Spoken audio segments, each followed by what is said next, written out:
قال اللہ تعالی یسقون من رحیق المختوم القرآن الرحیق المختوم رابطہ عالم اسلامی مکہ مکرمہ کے زیر اہتمام منعقدہ سیرت نگاری کے عالمی مقابلہ میں اول آنے والی عربی کتاب کا اردو ترجمہ و تصنیف مولانا صفی الرحمن مبارک پوری۔ محاصرہ، سپردگی اور جلاوطنی۔ اس واقعے کے بعد رسول اللہ صلی اللہ علیہ وسلم کے صبر کا پیمانہ لبریز ہو گیا۔ آپ صلی اللہ علیہ وسلم نے مدینے کا انتظام ابو لبابہ بن عبد المنذر رضی اللہ عنہ کو سونپا اور خود حضرت حمزہ رضی اللہ عنہ بن عبد المطلب کے ہاتھ میں مسلمانوں کا پھریرا دے کر اللہ کے لشکر کے ہمراہ بنو قینقاع کا رخ کیا۔ انہوں نے آپ صلی اللہ علیہ وسلم کو دیکھا تو اپنی گڑھیوں میں قلعہ بند ہو گئے۔ آپ صلی اللہ علیہ وسلم نے ان کا سختی سے محاصرہ کر لیا۔ یہ جمعے کا دن تھا اور شوال 2 ہجری کی 15 تاریخ 15 روز تک یعنی ہلال ذی قعدہ کے نمودار ہونے تک محاصرہ جاری رہا۔ پھر اللہ تعالیٰ نے ان کے دلوں میں رعب ڈال دیا، جس کی سنت ہی یہ ہے کہ جب وہ کسی قوم کو شکست و ہزیمت سے دوچار کرنا چاہتا ہے تو ان کے دلوں میں رعب ڈال دیتا ہے۔ چنانچہ بنو قینقاع نے اس شرط پر ہتھیار ڈال دیے کہ رسول اللہ صلی اللہ علیہ وسلم ان کی جان و مال، آل و اولاد اور عورتوں کے بارے میں جو فیصلہ کریں گے انہیں منظور ہوگا۔ اس کے بعد آپ صلی اللہ علیہ وسلم کے حکم سے ان سب کو باندھ لیا گیا۔ لیکن یہی موقع تھا جب عبداللہ بن ابی نے اپنا منافقانہ کردار ادا کیا۔ اس نے رسول اللہ صلی اللہ علیہ وسلم سے سخت اصرار و الحاح کیا اور کہ آپ صلی اللہ علیہ وسلم ان کے بارے میں معافی کا حکم صادر فرمائیں۔ اس نے کہا، اے محمد صلی اللہ علیہ وسلم، ہمارے معاہدین کے بارے میں احسان کیجیے۔ واضح رہے کہ بنو قینقاع خزرج کے حلیف تھے، لیکن رسول اللہ صلی اللہ علیہ وسلم نے تاخیر کی۔ اس پر اس نے اپنی بات پھر دہرائی، مگر اب کی بار آپ صلی اللہ علیہ وسلم نے اس سے اپنا رخ پھیر لیا، لیکن اس شخص نے آپ صلی اللہ علیہ وسلم کے گریبان میں اپنا ہاتھ ڈال دیا۔ آپ صلی اللہ علیہ وسلم نے فرمایا، مجھے چھوڑ دو، اور ایسے غضبناک ہوئے کہ لوگوں نے غصے کی پرچھائیاں آپ صلی اللہ علیہ وسلم کے چہرے پر دیکھیں۔ پھر آپ صلی اللہ علیہ وسلم نے فرمایا، تجھ پر افسوس، مجھے چھوڑ۔ لیکن یہ منافق اپنے اصرار پر قائم رہا اور بولا، نہیں بخدا، میں آپ کو نہیں چھوڑوں گا یہاں تک کہ آپ صلی اللہ علیہ وسلم میرے معاہدین کے بارے میں احسان فرمائیں۔ 400 کھلے جسم کے جوان اور 300 زرہ پوش جنہوں نے مجھے سرخ و سیاہ سے بچایا تھا، آپ انہیں ایک ہی صبح میں کاٹ کر رکھ دیں گے۔ واللہ میں اپنے زمانے کی گردشوں کا خطرہ محسوس کر رہا ہوں۔ بالآخر رسول اللہ صلی اللہ علیہ وسلم نے اس منافق کے ہاتھ، جس کے اظہار اسلام پر بھی ابھی 1 مہینہ گزرا تھا، رعایت کا معاملہ کیا اور اس کی خاطر ان سب کی جان بخشی کر دی۔ البتہ انہیں حکم دیا کہ وہ مدینے سے نکل جائیں اور آپ صلی اللہ علیہ وسلم کے پڑوس میں نہ رہیں۔ چنانچہ یہ سب ازریات شام کی طرف چلے گئے اور تھوڑے ہی دنوں بعد وہاں اکثر کی موت واقع ہو گئی۔ رسول اللہ صلی اللہ علیہ وسلم نے ان کے اموال ضبط کیے، جن میں سے 3 کمانیں، 2 زرہیں، 3 تلواریں اور 3 نیزے اپنے لیے منتخب فرمائے اور مال غنیمت میں سے خمس بھی نکالا۔ غنائم جمع کرنے کا کام محمد بن مسلمہ رضی اللہ عنہ نے انجام دیا۔ غزوہ سویق۔ ایک طرف صفوان بن امیہ، یہود اور منافقین اپنی اپنی سازشوں میں مصروف تھے، تو دوسری طرف ابو سفیان بھی کوئی ایسی کارروائی انجام دینے کی ادھیڑ پن میں تھا جس میں بار کم سے کم پڑے لیکن اثر نمایاں ہوں۔ وہ ایسی کارروائی جلد از جلد انجام دے کر اپنی قوم کی آبرو کی حفاظت اور ان کی قوت کا اظہار کرنا چاہتا تھا۔ اس نے نظر مان رکھی تھی کہ جنابت کے سبب اس کے سر کو پانی نہ چھو سکے گا، یہاں تک کہ محمد صلی اللہ علیہ وسلم سے لڑائی کر لے۔ چنانچہ وہ اپنی قسم پوری کرنے کے لیے 200 سواروں کو لے کر روانہ ہوا اور وادی کنات کے سرے پر واقع نیب نامی ایک پہاڑ کے دامن میں خیمہ زن ہوا۔ مدینے سے اس کا فاصلہ کوئی 12 میل کا ہے، لیکن چونکہ ابو سفیان کو مدینے پر کھلم کھلا حملے کی ہمت نہ ہوئی، اس لیے اس نے ایک ایسی کارروائی انجام دی جسے ڈاکہ زنی سے ملتی جلتی کارروائی کہا جا سکتا ہے۔ اس کی تفصیل یہ ہے کہ وہ رات کی تاریکی میں اطراف مدینہ کے اندر داخل ہوا اور حیی بن اخطب کے پاس جا کر اس کا دروازہ کھلوایا۔ حیی نے انجام کے خوف سے انکار کر دیا۔ ابو سفیان پلٹ کر بنو نذیر کے ایک دوسرے سردار سلام بن مشکم کے پاس پہنچا جو بنو نذیر کا خزانچی بھی تھا۔ ابو سفیان نے اندر آنے کی اجازت چاہی، اس نے اجازت بھی دے دی اور مہمان نوازی بھی کی۔ خوراک کے علاوہ شراب بھی پلائی اور لوگوں کے پس پردہ حالات سے بھی آگاہ کیا۔ رات کے پچھلے پہر ابو سفیان وہاں سے نکل کر اپنے ساتھیوں میں پہنچا اور ان کا ایک دستہ بھیج کر مدینہ کی اطراف میں عریض نامی ایک مقام پر حملہ کر دیا۔ اس دستے نے وہاں کھجور کے کچھ درخت کاٹے اور جلائے اور ایک انصاری اور اس کے حلیف کو ان کے کھیت میں پا کر قتل کر دیا اور تیزی سے مکہ واپس بھاگ گیا۔ رسول اللہ صلی اللہ علیہ وسلم نے واردات کی خبر ملتے ہی تیز رفتاری سے ابو سفیان اور اس کے ساتھیوں کا تعاقب کیا، لیکن وہ اس سے بھی زیادہ تیز رفتاری سے بھاگے۔ چنانچہ وہ لوگ تو دستیاب نہ ہوئے، لیکن انہوں نے بوجھ ہلکا کرنے کے لیے ستو، توشے اور بہت ساز و سامان پھینک دیا جو مسلمانوں کے ہاتھ لگ گیا۔ رسول اللہ صلی اللہ علیہ وسلم نے کرکرات القدر تک تعاقب کر کے واپسی کی راہ کی۔ مسلمان ستو وغیرہ لاد پھاند کر واپس ہوئے اور اس مہم کا نام غزوہ سویق رکھ دیا۔ سویق عربی زبان میں ستو کو کہتے ہیں۔ یہ غزوہ جنگ بدر کے صرف 2 ماہ بعد ذی الحجہ 2 ہجری میں پیش آیا۔ اس غزوے کے دوران مدینہ کا انتظام ابو لبابہ بن عبد المنذر رضی اللہ عنہ کو سونپا گیا تھا۔ غزوہ ذی عمر، معرکہ بدر واحد کے درمیانی عرصے میں رسول اللہ صلی اللہ علیہ وسلم کے زیر قیادت کی سب سے بڑی فوجی مہم تھی جو محرم 3 ہجری میں پیش آئی۔ اس کا سبب یہ تھا کہ مدینہ کے ذرائع اطلاعات نے رسول اللہ صلی اللہ علیہ وسلم کو یہ اطلاع فراہم کی کہ بنو ثعلبہ اور محارب کی بہت بڑی جمعیت مدینے پر چھاپا مارنے کے لیے اکٹھی ہو رہی ہے۔ یہ اطلاع ملتے ہی رسول اللہ صلی اللہ علیہ وسلم نے مسلمانوں کو تیاری کا حکم دیا اور سوار و پیادہ پر مشتمل 450 کی نفری لے کر روانہ ہوئے اور حضرت عثمان بن عفان رضی اللہ عنہ کو مدینے میں اپنا جانشین مقرر فرمایا۔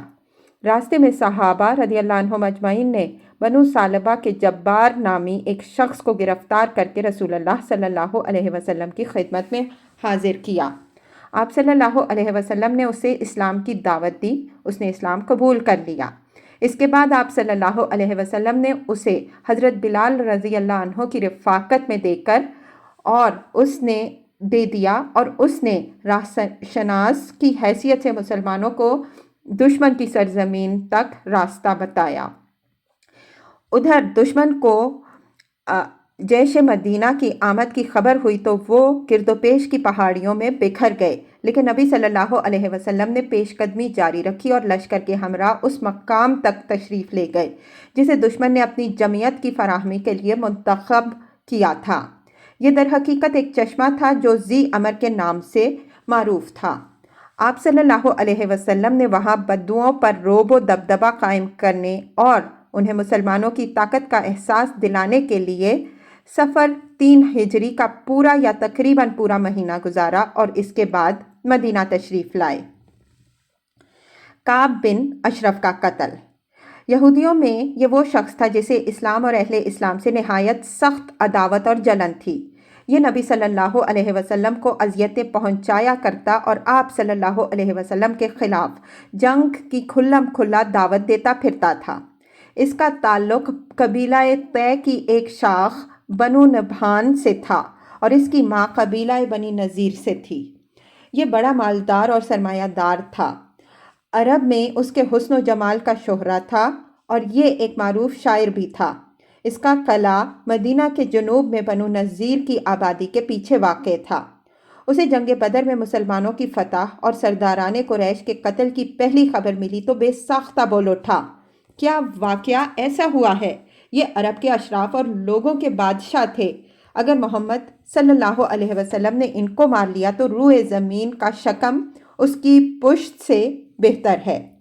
اور جب اسے یقینی طور پر اس کی خبر ہو گئی تو اللہ کا یہ دشمن رسول اللہ صلی اللہ علیہ وسلم اور مسلمانوں کی حجب اور دشمنان اسلام کی مداح سرائی پر اتر آیا اور انہیں مسلمانوں کے خلاف بھڑکانے لگا۔ اس سے بھی اس کے جذبات آسودہ نہ ہوئے تو سوار ہو کر قریش کے پاس پہنچا اور مطلب بن ابی وداع سہمی کا مہمان ہوا۔ پھر مشرکین کی غیرت بھڑکانے، ان کی آتش انتقام تیز کرنے اور انہیں نبی صلی اللہ علیہ وسلم کے خلاف آمادہ جنگ کرنے کے لیے اشعار کہہ کر ان سرداران قریش کا نوحہ اور ماتم شروع کر دیا جنہیں میدان بدر میں قتل کیے جانے کے بعد کنویں میں پھینک دیا گیا تھا۔ مکے میں اس کی موجودگی کے دوران ابو سفیان اور مشرکین نے اس سے دریافت کیا کہ ہمارا دین تمہارے نزدیک زیادہ پسندیدہ ہے یا محمد صلی اللہ علیہ وسلم کا اور اس کے ساتھیوں کا، اور دونوں میں سے کون سا فریق زیادہ ہدایت یافتہ ہے؟ کعب بن اشرف نے کہا، تم لوگ ان سے زیادہ ہدایت یافتہ ہو اور افضل ہو۔ اس سلسلے میں اللہ تعالیٰ نے یہ آیت نازل فرمائی، أَلَمْ تَرَ إِلَى الَّذِينَ أُوتُوا نَصِيبًا مِنَ الْكِتَابِ يُؤْمِنُونَ بِالْجِبْتِ وَالطَّاغُوتِ وَيَقُولُونَ لِلَّذِينَ كَفَرُوا هَؤُلَاءِ أَهْدَىٰ مِنَ الَّذِينَ آمَنُوا سَبِيلًا۔ تم نے نہیں دیکھا انہیں جنہیں کتاب کا ایک حصہ دیا گیا کہ وہ جبت و طاغوت پر ایمان رکھتے ہیں اور کافروں کے متعلق کہتے ہیں کہ یہ لوگ مومنوں سے بڑھ کر ہدایت یافتہ ہیں۔ کعب بن اشرف یہ سب کچھ کر کے مدینہ واپس آیا تو یہاں آ کر صحابہ کرام رضی اللہ عنہم اجمعین کی عورتوں کے بارے میں واہیات اشعار کہنے شروع کیے اور اپنی زبان درازی اور بدگوئی کے ذریعے سخت اذیت پہنچائی۔ یہی حالات تھے جن سے تنگ آ کر رسول اللہ صلی اللہ علیہ وسلم نے فرمایا، کون ہے جو کعب بن اشرف سے نمٹے، کیونکہ اس نے اللہ اور اس کے رسول صلی اللہ علیہ وسلم کو اذیت دی ہے۔ تو محمد بن مسلمہ رضی اللہ عنہ نے اٹھ کر عرض کیا، یا رسول اللہ صلی اللہ علیہ وسلم، میں حاضر ہوں، کیا آپ صلی اللہ علیہ وسلم چاہتے ہیں کہ میں اسے قتل کر دوں؟ آپ صلی اللہ علیہ وسلم نے فرمایا ہاں۔ انہوں نے عرض کیا، تو آپ صلی اللہ علیہ وسلم مجھے کچھ کہنے کی اجازت عطا فرمائیں۔ آپ صلی اللہ علیہ وسلم نے فرمایا، کہہ سکتے ہو۔ اس کے بعد محمد بن مسلمہ رضی اللہ عنہ کعب بن اشرف کے پاس تشریف لے گئے اور بولے، اس شخص نے، اشارہ نبی صلی اللہ علیہ وسلم کی طرف تھا، ہم سے صدقہ طلب کیا ہے اور حقیقت یہ ہے کہ اس نے ہمیں مشقت میں ڈال دیا ہے۔ کعب نے کہا، واللہ ابھی تم لوگ اور بھی اکتا جاؤ گے۔ محمد بن مسلمہ رضی اللہ عنہ نے کہا، اب جب کہ ہم اس کے پیروکار بن ہی چکے ہیں تو مناسب نہیں معلوم ہوتا کہ اس کا ساتھ چھوڑ دیں جب تک یہ نہ دیکھ لیں کہ اس کا انجام کیا ہوتا ہے۔ اچھا، ہم چاہتے ہیں کہ آپ ہمیں 1 وسق یا 2 وسق غلہ دے دیں۔ کعب نے کہا، میرے پاس کچھ رہن رکھو۔ محمد بن مسلمہ رضی اللہ عنہ نے کہا، آپ کون سی چیز پسند فرمائیں گے؟ کعب نے کہا، اپنی عورتوں کے میرے پاس رہن رکھ دو۔ محمد بن مسلمہ رضی اللہ عنہ نے کہا، بھلا ہم اپنی عورتیں آپ کے پاس کیسے رہن رکھ دیں جبکہ آپ عرب کے سب سے خوبصورت انسان ہیں؟ اس نے کہا، تو پھر اپنے بیٹوں ہی کو رہن رکھ دو۔ محمد بن مسلمہ رضی اللہ عنہ نے کہا، ہم اپنے بیٹوں کو کیسے رہن رکھ دیں؟ اگر ایسا ہو گیا تو انہیں گالی دی جائے گی کہ یہ 1 وسق یا 2 وسق کے بدلے رہن رکھا گیا تھا۔ یہ ہمارے لیے عار کی بات ہے، البتہ ہم آپ کے پاس اپنے ہتھیار رہن رکھ سکتے ہیں۔ اس کے بعد دونوں میں طے ہو گیا کہ محمد بن مسلمہ رضی اللہ عنہ ہتھیار لے کر اس کے پاس آئیں گے۔ ادھر ابو نائلہ رضی اللہ عنہ نے بھی اسی طرح کا اقدام کیا، یعنی کعب بن اشرف کے پاس آئے، کچھ دیر ادھر ادھر کے اشعار سناتے اور سنتے رہے، پھر بولے، بھائی ابن اشرف، میں ایک ضرورت سے آیا ہوں، اسے ذکر کرنا چاہتا ہوں، لیکن اسے آپ ذرا صیغہ راز میں بھی رکھیں گے۔ کعب نے کہا ٹھیک ہے، میں ایسا ہی کروں گا۔ ابو نائلہ رضی اللہ عنہ نے کہا بھئی اس شخص، اشارہ نبی صلی اللہ علیہ وسلم کی طرف تھا، کی آمد تو ہمارے لیے ایک آزمائش بن گئی ہے۔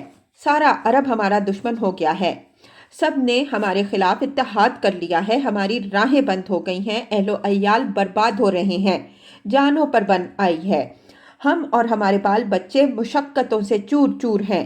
اس کے بعد انہوں نے بھی کچھ اسی ڈھنگ کی گفتگو کی جیسے محمد بن مسلمہ رضی اللہ عنہ نے کی تھی۔ دوران گفتگو ابو نائلہ رضی اللہ عنہ نے یہ بھی کہا کہ میرے کچھ رفقا ہیں جن کے خیالات بھی بالکل میرے ہی جیسے ہیں، میں انہیں بھی آپ کے پاس لانا چاہتا ہوں، آپ ان کے ہاتھ بھی کچھ بیچیں اور ان پر احسان کریں۔ محمد بن مسلمہ رضی اللہ عنہ اور ابو نائلہ رضی اللہ عنہ اپنی اپنی گفتگو کے ذریعے اپنے مقصد میں کامیاب رہے، کیونکہ اس گفتگو کے بعد ہتھیار اور رفقا سمیت ان دونوں کی آمد پر کعب بن اشرف چونک نہیں سکتا تھا۔ اس ابتدائی مرحلے کو مکمل کر لینے کے بعد 14 ربیع الاول سن 3 ہجری کی چاندنی رات کو یہ مختصر سا دستہ رسول اللہ صلی اللہ علیہ وسلم کے پاس جمع ہوا۔ آپ صلی اللہ علیہ وسلم نے بقیع غرقد تک ان کی مشائیت فرمائی، پھر فرمایا اللہ کا نام لے کر جاؤ، اللہ تمہاری مدد فرمائے۔ پھر آپ صلی اللہ علیہ وسلم اپنے گھر پلٹ آئے اور نماز اور مناجات میں مشغول ہو گئے۔ ادھر یہ دستہ کعب بن اشرف کے قلعے کے دامن میں پہنچا تو اسے ابو نائلہ رضی اللہ عنہ نے قدرے زور سے آواز دی۔ آواز سن کر وہ ان کے پاس آنے کے لیے اٹھا تو اس کی بیوی نے، جو ابھی نئی نویلی دلہن تھی، کہا اس وقت کہاں جا رہے ہیں؟ میں ایسی آواز سن رہی ہوں جس سے گویا خون ٹپک رہا ہے۔ کعب نے کہا یہ تو میرا بھائی محمد بن مسلمہ رضی اللہ عنہ اور میرا دودھ کا ساتھی ابو نائلہ رضی اللہ عنہ ہے۔ کریم آدمی کو اگر نیزے کی مار کی طرف بلایا جائے تو اس پکار پر بھی وہ جاتا ہے۔ اس کے بعد وہ باہر آ گیا، خوشبو میں بسا ہوا تھا اور سر سے خوشبو کی لہریں پھوٹ رہی تھیں۔ ابو نائلہ نے اپنے ساتھیوں سے کہہ رکھا تھا کہ جب وہ آئے گا تو میں اس کے بال پکڑ کر سونگھوں گا، جب تم دیکھنا کہ میں نے اس کا سر پکڑ کر اسے قابو کر لیا ہے تو اس پر پل پڑنا اور اسے مار ڈالنا۔ چنانچہ جب کعب آیا تو کچھ دیر باتیں ہوتی رہیں، پھر ابو نائلہ رضی اللہ عنہ نے کہا ابن اشرف کیوں نہ شاب عجوز تک چلیں، ذرا آدھ رات باتیں کی جائیں۔ اس نے کہا اگر تم چاہتے ہو تو چلتے ہیں۔ اس پر سب لوگ چل پڑے۔ اثنائے راہ میں ابو نائلہ رضی اللہ عنہ نے کہا آج جیسی عمدہ خوشبو تو میں نے کبھی نہیں دیکھی۔ یہ سن کر کعب کا سینہ فخر سے تن گیا، کہنے لگا میرے پاس عرب کی سب سے زیادہ خوشبو والی عورت ہے۔ ابو نائلہ نے کہا رضی اللہ عنہ اجازت ہو تو ذرا آپ کا سر سونگھ لوں؟ وہ بولا ہاں ہاں۔ ابو نائلہ نے اس کے سر میں اپنا ہاتھ ڈالا، پھر خود بھی سونگھا اور ساتھیوں کو بھی سونگھایا۔ کچھ اور چلے تو ابو نائلہ رضی اللہ عنہ نے کہا بھائی ایک بار اور۔ کعب نے کہا ہاں ہاں۔ ابو نائلہ رضی اللہ عنہ نے پھر وہی حرکت کی یہاں تک کہ وہ مطمئن ہو گیا۔ اس کے بعد کچھ اور چلے تو ابو نائلہ نے پھر کہا کہ بھائی ایک بار اور۔ اس نے کہا ٹھیک ہے۔ اب کی بار ابو نائلہ رضی اللہ عنہ نے اس کے سر میں ہاتھ ڈال کر ذرا اچھی طرح پکڑ لیا تو بولے لے لو اللہ کے اس دشمن کو۔ اتنے میں اس پر کئی تلواریں پڑیں لیکن کچھ کام نہ دے سکیں۔ یہ دیکھ کر محمد بن مسلمہ رضی اللہ عنہ نے جھٹ اپنی کدال لی اور اس کے پیڑوں پر لگا کر چڑھ بیٹھے۔ کدال آر پار ہو گئی اور اللہ کا یہ دشمن وہیں ڈھیر ہو گیا۔ حملے کے دوران اس نے اتنی زبردست چیخ لگائی کہ گرد و پیش میں ہلچل مچ گئی اور کوئی ایسا قلعہ باقی نہ بچا جس پر آگ روشن نہ کی گئی ہو، لیکن ہوا کچھ بھی نہیں۔ کارروائی کے دوران حضرت حارث بن اوس رضی اللہ عنہ کو بعض ساتھیوں کی تلوار کی نوک لگ گئی تھی جس سے وہ زخمی ہو گئے اور ان کے جسم سے خون بہہ رہا تھا۔ چنانچہ واپسی میں جب یہ دستہ خرائے عزیز پہنچا تو دیکھا کہ حارث رضی اللہ عنہ ساتھ نہیں ہیں، اس لیے سب لوگ وہیں رک گئے۔ تھوڑی دیر بعد حارث رضی اللہ عنہ بھی ان کے نشانات قدم دیکھتے ہوئے آن پہنچے۔ وہاں سے لوگوں نے انہیں اٹھا لیا اور بقیع غرقد پہنچ کر اس زور کا نعرہ لگایا کہ رسول اللہ صلی اللہ علیہ وسلم کو بھی سنائی پڑا۔ آپ صلی اللہ علیہ وسلم سمجھ گئے کہ ان لوگوں نے اسے مار لیا ہے، چنانچہ آپ صلی اللہ علیہ وسلم نے بھی اللہ اکبر کہا۔ پھر جب یہ لوگ آپ صلی اللہ علیہ وسلم کی خدمت میں پہنچے تو آپ صلی اللہ علیہ وسلم نے فرمایا، یہ چہرے کامیاب رہے۔ ان لوگوں نے کہا، آپ صلی اللہ علیہ وسلم کا چہرہ بھی اے اللہ کے رسول صلی اللہ علیہ وسلم، اور اس کے ساتھ ہی اس طاغوت کا سر آپ صلی اللہ علیہ وسلم کے سامنے رکھ دیا۔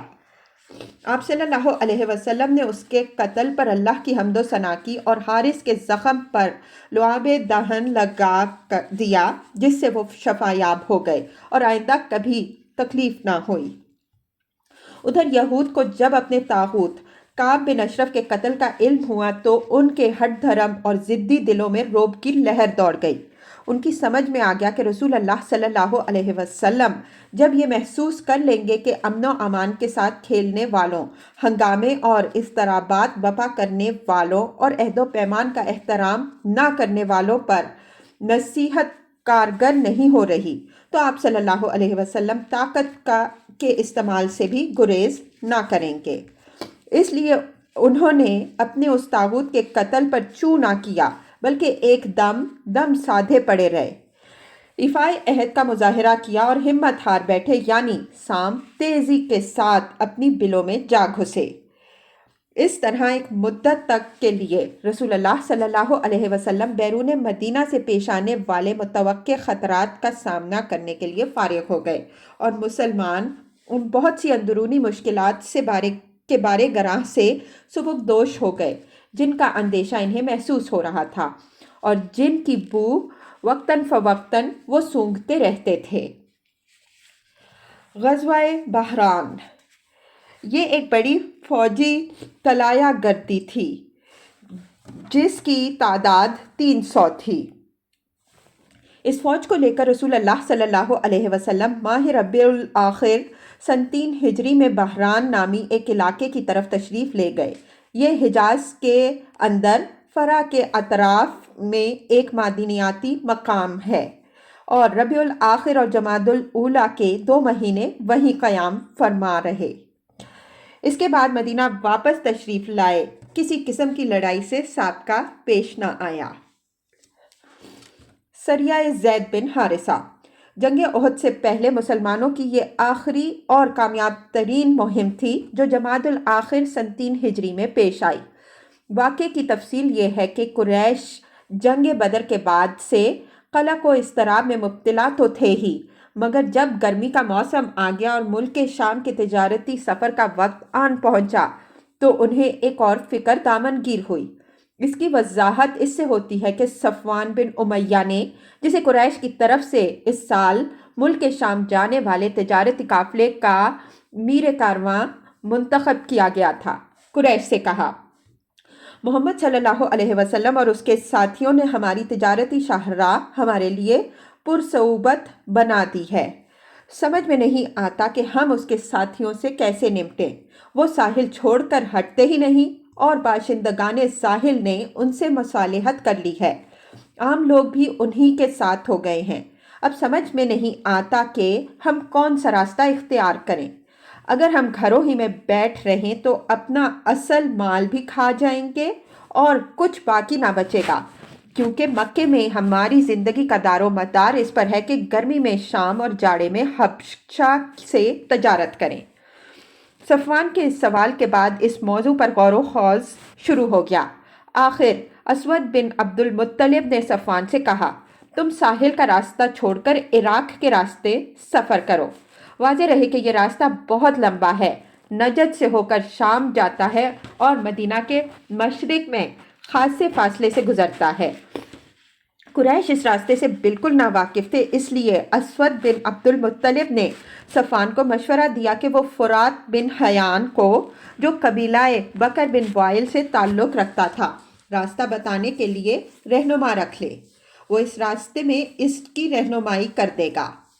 اس انتظام کے بعد قریش کا کاروان صفوان بن امیہ کی قیادت میں نئے راستے سے روانہ ہوا، مگر اس کاروان اور اس کے سفر کے پورے منصوبے کی خبر مدینہ پہنچ گئی۔ ہوا یہ کہ سلیط بن نعمان رضی اللہ عنہ مسلمان ہو چکے تھے۔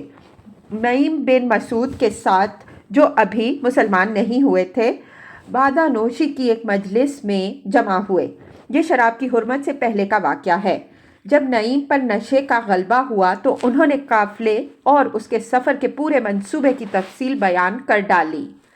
سلیط رضی اللہ عنہ پوری برق رفتاری کے ساتھ خدمت نبوی صلی اللہ علیہ وسلم میں حاضر ہوئے اور ساری تفصیل سنائی۔ رسول اللہ صلی اللہ علیہ وسلم نے فوراً حملے کی تیاری کی اور 100 سواروں کا ایک رسالہ حضرت زید بن حارثہ کلبی رضی اللہ عنہ کی کمان میں دے کر روانہ کر دیا۔ حضرت زید رضی اللہ عنہ نے نہایت تیزی سے سفر طے کیا اور ابھی قریش کا قافلہ بالکل بے خبری کے عالم میں قردہ نامی ایک چشمے پر پڑاؤ ڈالنے کے لیے اتر رہا تھا کہ اسے جا لیا اور اچانک یلغار کر کے پورے قافلے پر قبضہ کر لیا۔ صفوان بن امیہ اور دیگر محافظین کاروان کو بھاگنے کے سوا کوئی چارہ کار نظر نہ آیا۔ مسلمانوں نے قافلے کے رہنما فرات بن حیان کو اور کہا جاتا ہے کہ مزید 2 آدمیوں کو گرفتار کر لیا۔ ظروف اور چاندنی کی بہت بڑی مقدار جو قافلے کے پاس تھی اور جس کا اندازہ 1,00,000 درہم تھا، بطور غنیمت ہاتھ آئی۔ رسول اللہ صلی اللہ علیہ وسلم نے خمس نکال کر مال غنیمت رسالے کے افراد میں تقسیم کر دیا اور فرات بن حیان نے نبی صلی اللہ علیہ وسلم کے دست مبارک پر اسلام قبول کر لیا۔ بدر کے بعد قریش کے لیے یہ سب سے الم انگیز واقعہ تھا، جس سے ان کے قلق و اضطراب اور غم و الم میں مزید اضافہ ہو گیا۔ اب ان کے سامنے 2 ہی راستے تھے، یا تو اپنا کبر و غرور چھوڑ کر مسلمانوں سے صلح کر لیں یا بھرپور جنگ کر کے اپنی عزت رفتہ اور مجد گزشتہ کو واپس لائیں اور مسلمانوں کی قوت کو اس طرح توڑ دیں کہ وہ دوبارہ سر نہ اٹھا سکیں۔ قریش مکہ نے اسی دوسرے راستے کا انتخاب کیا، چنانچہ اس واقعے کے بعد قریش کا جوش انتقام کچھ اور بڑھ گیا اور اس نے مسلمانوں سے ٹکر لینے اور ان کے دیار میں گھس کر ان پر حملہ کرنے کے لیے بھرپور تیاری شروع کر دی۔ اس طرح پچھلے واقعات کے علاوہ یہ واقعہ بھی معرکہ احد کا خاص عامل ہے۔ غزوہ احد، انتقامی جنگ کے لیے قریش کی تیاریاں۔ اہل مکہ کو معرکہ بدر میں شکست و ہزیمت کی جو زک اور اپنے صنادید و اشراف کے قتل کا جو صدمہ برداشت کرنا پڑا تھا، اس کے سبب سے وہ مسلمانوں کے خلاف غیظ و غضب سے کھول رہے تھے، حتیٰ کہ انہوں نے اپنے مقتولین پر آہ و فغاں کرنے سے بھی روک دیا تھا اور قیدیوں کے فدیے کی ادائیگی میں بھی جلد بازی کا مظاہرہ کرنے سے منع کر دیا تھا تاکہ مسلمان ان کے رنج و غم کی شدت کا اندازہ نہ کر سکیں۔ پھر انہوں نے جنگ بدر کے بعد یہ متفقہ فیصلہ کیا کہ مسلمانوں سے ایک بھرپور جنگ لڑ کر اپنا کلیجہ ٹھنڈا کریں اور اپنے جذبہ غیظ و غضب کو تسکین دیں، اور اس کے ساتھ ہی اس طرح کی معرکہ آرائی کی تیاری بھی شروع کر دی۔ اس معاملے میں سرداران قریش میں سے اکرمہ بن ابی جہل، صفوان بن امیہ، ابو سفیان بن حرب اور عبداللہ بن ربیع زیادہ پرجوش اور سب سے پیش تھے۔ ان لوگوں نے اس سلسلے میں پہلا کام یہ کیا کہ ابو سفیان کا وہ قافلہ جو جنگ بدر کا باعث بنا تھا اور جسے ابو سفیان بچا کر نکال لے جانے میں کامیاب ہو گیا تھا، اس کا سارا مال جنگی اخراجات کے لیے روک لیا، اور جن لوگوں کا مال تھا ان سے کہہ دیا کہ اے قریش کے لوگوں، تمہیں محمد صلی اللہ علیہ وسلم نے سخت دھچکا لگایا ہے اور تمہارے منتخب سرداروں کو قتل کر ڈالا ہے، لہٰذا ان سے جنگ کرنے کے لیے اس مال کے ذریعے مدد کرو، ممکن ہے کہ ہم بدلہ چکا لیں۔ قریش کے لوگوں نے اسے منظور کر لیا، چنانچہ یہ سارا مال جس کی مقدار 1,000 اونٹ اور 50,000 دینار تھی، جنگ کی تیاری کے لیے بیچ ڈالا گیا۔ اسی بارے میں اللہ تعالیٰ نے یہ آیت نازل فرمائی ہے، ان الذین کفروا ينفقون اموالهم لیصدوا عن سبیل اللہ فسینفقونها ثم تکون علیہم حسرۃ ثم یغلبون۔ جن لوگوں نے کفر کیا وہ اپنے اموال اللہ کی راہ سے روکنے کے لیے خرچ کریں گے، تو یہ خرچ تو کریں گے لیکن پھر یہ ان کے لیے باعث حسرت ہوگا، پھر مغلوب کیے جائیں گے۔ پھر انہوں نے رضاکارانہ جنگی خدمت کا دروازہ کھول دیا، اور جو احابیش، کنانہ اور اہل تہامہ مسلمانوں کے خلاف جنگ میں شریک ہونا چاہیں وہ قریش کے جھنڈے تلے جمع ہو جائیں۔ انہوں نے اس مقصد کے لیے ترغیب و تحریض کی مختلف صورتیں بھی اختیار کیں، یہاں تک کہ ابو عزا شاعر جو جنگ بدر میں قید ہوا تھا اور جس کو رسول اللہ صلی اللہ علیہ وسلم نے یہ عہد لے کر کہ اب وہ آپ صلی اللہ علیہ وسلم کے خلاف کبھی نہ اٹھے گا، از راہ احسان بلا فدیہ چھوڑ دیا تھا، اسے سفیان بن امیہ نے ابھارا کہ وہ قبائل کو مسلمانوں کے خلاف بھڑکانے کا کام کرے، اور اس سے یہ عہد کیا کہ اگر وہ لڑائی سے بچ کر زندہ و سلامت واپس آ گیا تو اسے مالا مال کر دے گا، ورنہ اس کی لڑکیوں کی کفالت کرے گا۔ چنانچہ ابو عزا نے رسول اللہ صلی اللہ علیہ وسلم سے کیے ہوئے عہد و پیمان کو پس پشت ڈال کر جذبات غیرت و حمیت کو شعلہ زن کرنے والے اشعار کے ذریعے قبائل کو بھڑکانا شروع کر دیا۔ اسی طرح قریش نے ایک اور شاعر مصاف بن عبد مناف جوہمی کو اس مہم کے لیے تیار کیا۔ ادھر ابو سفیان نے غزوہ سویق سے ناکام و نامراد بلکہ سامان رسد کی ایک بہت بڑی مقدار سے ہاتھ دھو کر واپس آنے کے بعد مسلمانوں کے خلاف لوگوں کو ابھارنے اور بھڑکانے میں کچھ زیادہ ہی سرگرمی دکھائی۔ پھر اخیر میں سریہ زید بن حارثہ رضی اللہ عنہ کے واقعے سے قریش کو جس سنگین اور اقتصادی طور پر کمر توڑ خسارہ سے دوچار ہونا پڑا تھا اور انہیں جس قدر بے اندازہ رنج و الم پہنچا، اس نے آگ پر تیل کا کام کیا، اور اس کے بعد مسلمانوں سے ایک فیصلہ کن جنگ لڑنے کے لیے قریش کی تیاری کی رفتار میں زیادہ تیزی آ گئی۔ قریش کا لشکر، سامان جنگ اور کمان۔ چنانچہ سال پورا ہوتے ہوتے قریش کی تیاری مکمل ہو گئی۔ ان کے اپنے افراد کے علاوہ ان کے حلیفوں اور احابیش کو ملا کر مجموعی طور پر کل 3000 فوج تیار ہوئی۔ قائدین قریش کی رائے ہوئی کہ اپنے ساتھ عورتیں بھی لے چلیں تاکہ حرمت و ناموس کی حفاظت کا احساس کچھ زیادہ ہی جذبہ جاں سپاری کے ساتھ لڑنے کا سبب بنے، لہٰذا اس لشکر میں ان کی عورتیں بھی شامل ہوئیں جن کی تعداد 15 تھی۔ سواری و بار برداری کے لیے 3000 اونٹ تھے اور رسالے کے لیے 200 گھوڑے۔ ان گھوڑوں کو تازہ دم رکھنے کے لیے انہیں پورے راستے بازو میں لے کر جایا گیا، یعنی ان پر سواری نہیں کی گئی۔ حفاظتی ہتھیاروں میں 700 زرہیں تھیں۔ ابو سفیان کو پورے لشکر کا سپہ سالار مقرر کیا گیا۔ رسالے کی کمان خالد بن ولید کو دی گئی اور اکرمہ بن ابی جہل کو ان کا معاون بنایا گیا۔ پرچم مقررہ دستور کے مطابق قبیلہ بنی عبدالدار کے ہاتھ میں دیا گیا۔ مکی لشکر کی روانگی۔ اس بھرپور تیاری کے بعد مکی لشکر نے اس حالت میں مدینہ کا رخ کیا کہ مسلمانوں کے خلاف غم و غصہ اور انتقام کا جذبہ ان کے دلوں میں شعلہ بن کر بھڑک رہا تھا، اور یہ جو عنقریب پیش آنے والی جنگ کی خوریزی اور شدت کا پتہ دے رہا تھا۔ مدینے میں اطلاع۔ حضرت عباس رضی اللہ عنہ قریش کی اس ساری نقل و حرکت اور جنگی تیاریوں کا بڑی چابک دستی اور گہرائی سے مطالعہ کر رہے تھے۔ چنانچہ جو ہی یہ لشکر حرکت میں آیا، حضرت عباس رضی اللہ عنہ نے اس کی ساری تفصیلات پر مشتمل ایک خط فوراً نبی صلی اللہ علیہ وسلم کی خدمت میں روانہ فرما دیا۔ حضرت عباس رضی اللہ عنہ کا قاصد پیغام رسانی میں نہایت پھرتیلا ثابت ہوا۔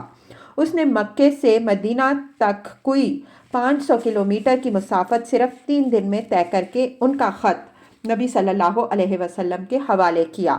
اس وقت آپ صلی اللہ علیہ وسلم مسجد قباء میں تشریف فرما تھے۔ یہ خط حضرت ابی بن کعب رضی اللہ عنہ نے نبی صلی اللہ علیہ وسلم کو پڑھ کر سنایا۔ آپ صلی اللہ علیہ وسلم نے انہیں رازداری برتنے کی تاکید کی اور جھٹ مدینہ تشریف لا کر انصار و مہاجرین کے قائدین سے صلاح مشورہ کیا۔ ہنگامی صورتحال کے مقابلے کی تیاری۔ اس کے بعد مدینے میں عام لام بندی کی کیفیت پیدا ہو گئی۔ لوگ کسی بھی اچانک صورتحال سے نمٹنے کے لیے ہمہ وقت ہتھیار بند رہنے لگے، حتیٰ کہ نماز میں بھی ہتھیار جدا نہیں کیا جاتا تھا۔ ادھر انصار کا ایک مختصر سا دستہ جس میں سعد بن معاذ رضی اللہ عنہ، اسید بن حضیر رضی اللہ عنہ اور سعد بن عبادہ رضی اللہ عنہ تھے، رسول اللہ صلی اللہ علیہ وسلم کی نگرانی پر تعینات ہو گیا۔ یہ لوگ ہتھیار پہن کر ساری رات رسول اللہ صلی اللہ علیہ وسلم کے دروازے پر گزار دیتے۔ کچھ اور دستے اس خطرے کے پیش نظر کہ غفلت کی حالت میں اچانک کوئی حملہ نہ ہو جائے، مدینے میں داخلے کے مختلف راستوں پر تعینات ہو گئے۔ چند دیگر دستوں نے دشمن کی نقل و حرکت کا پتہ لگانے کے لیے طلایہ گردی شروع کر دی۔ یہ دستے ان راستوں پر گشت کرتے رہتے تھے جن سے گزر کر مدینے پر چھاپا مارا جا سکتا تھا۔ مکی لشکر مدینے کے دامن میں۔ ادھر مکی لشکر معروف کاروانی شاہراہ پر چلتا رہا۔ جب ابوا پہنچا تو ابو سفیان کی بیوی ہند بن عتبہ نے یہ تجویز پیش کی کہ رسول اللہ صلی اللہ علیہ وسلم کی والدہ کی قبر اکھیڑ دی جائے، لیکن اس دروازے کو کھولنے کے جو سنگین نتائج نکل سکتے تھے اس کے خوف سے قائدین لشکر نے یہ تجویز منظور نہ کی۔ اس کے بعد لشکر نے اپنا سفر بدستور جاری رکھا، یہاں تک کہ مدینے کے قریب پہنچ کر پہلے وادی عقیق سے گزرا، پھر کسی قدر داہنی جانب کترا کر کوہ احد کے قریب عینین نامی ایک مقام پر جو مدینہ کے شمال میں وادی قنات کے کنارے ایک بنجر زمین ہے پڑاؤ ڈال دیا۔ یہ جمعہ 6 شوال سن 3 ہجری کا واقعہ ہے۔ مدینہ کی دفاعی حکمت عملی کے لیے مجلس شورا کا اجلاس۔ مدینہ کے ذرائع اطلاعات مکی لشکر کی ایک خبر مدینہ پہنچا رہے تھے، حتیٰ کہ اس کے پڑاؤ کی بابت آخری خبر بھی پہنچا دی۔ اس وقت رسول اللہ صلی اللہ علیہ وسلم نے فوجی ہائی کمان کی مجلس شورا منعقد فرمائی، جس میں مناسب حکمت عملی اختیار کرنے کے لیے صلاح مشورہ کرنا تھا۔ آپ صلی اللہ علیہ وسلم نے انہیں اپنا دیکھا ہوا ایک خواب بتلایا۔ آپ صلی اللہ علیہ وسلم نے بتلایا کہ واللہ میں نے ایک بھلی چیز دیکھی۔ میں نے دیکھا کہ کچھ گائیں ذبح کی جا رہی ہیں اور میں نے دیکھا کہ میری تلوار کے سرے پر کچھ شکستگی ہے، اور میں نے یہ بھی دیکھا کہ میں نے اپنا ہاتھ ایک محفوظ ذرہ میں داخل کیا ہے۔ پھر آپ صلی اللہ علیہ وسلم نے گائے کی یہ تعبیر بتلائی کہ کچھ صحابہ رضی اللہ عنہم اجمعین قتل کیے جائیں گے۔ تلوار میں شکستگی کی یہ تعبیر بتلائی کہ آپ صلی اللہ علیہ وسلم کے گھر کا کوئی آدمی شہید ہوگا، اور محفوظ ذرہ کی تعبیر یہ بتلائی کہ اس سے مراد شہر مدینہ ہے۔ پھر آپ صلی اللہ علیہ وسلم نے صحابہ کرام رضی اللہ عنہم اجمعین کے سامنے دفاعی حکمت عملی کے متعلق اپنی رائے پیش کی کہ مدینہ سے باہر نہ نکلیں بلکہ شہر کے اندر ہی قلعہ بند ہو جائیں۔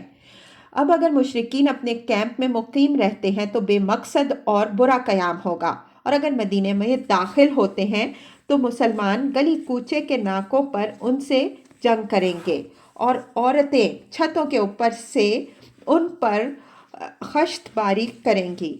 یہی صحیح رائے تھی، اور اسی رائے سے عبداللہ بن ابی راس المنافقین نے بھی اتفاق کیا، جو اس مجلس میں خزرج کے ایک سرکردہ نمائندہ کی حیثیت سے شریک تھا، لیکن اس کے اتفاق کی بنیاد یہ نہ تھی کہ جنگی نقطہ نظر سے یہی صحیح موقف تھا، بلکہ اس کا مقصد یہ تھا کہ وہ جنگ سے دور بھی رہے اور کسی کو اس کا احساس بھی نہ ہو۔ لیکن اللہ کو کچھ اور ہی منظور تھا۔ اس نے چاہا کہ یہ شخص اپنے رفقا سمیت پہلی بار سر عام رسوا ہو جائے اور ان کے کفر و نفاق پر جو پردہ پڑا ہوا ہے وہ ہٹ جائے، اور مسلمانوں کو اپنے مشکل ترین وقت میں معلوم ہو جائے کہ ان کی آستین میں کتنے سانپ رینگ رہے ہیں۔ چنانچہ